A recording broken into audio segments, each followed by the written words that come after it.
Well, welcome back. We start with Ukraine now. Ukraine's audacious cross-border strikes on Russian territory have ignited a fresh chapter in the conflict, with Kyiv now openly seeking the deployment of long-range missiles. Our next report explores why Kyiv is desperately trying to persuade London to allow it to use Storm Shadow cruise missiles. Take a look.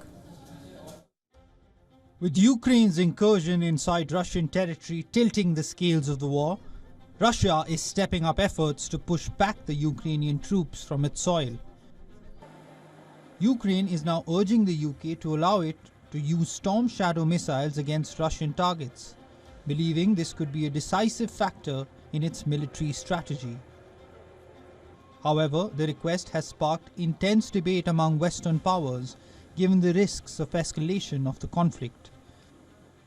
Last week, Ukrainian drones targeted 4 Russian airfields in what has been described as the most extensive attack on the war to date. These airfields play a critical role in Russia's ability to launch its assault on Ukraine and launch deadly glide bombs against Ukrainian troops. While Ukraine has already received permission to employ certain advanced Western weaponry inside Russia, including British Challenger 2 tanks and American HIMARS rocket launchers, the request for long-range missile strikes represents a significant escalation.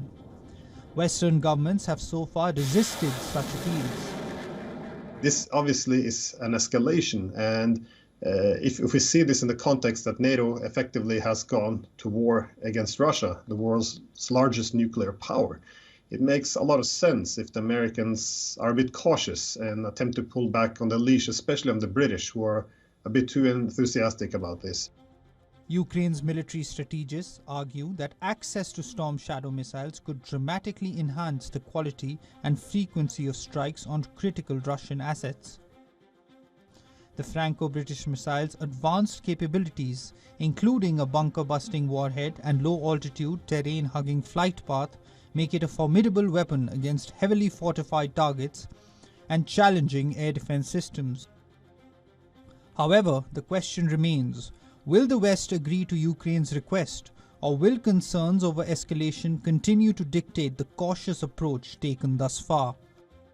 Bureau Report, WION, World is One.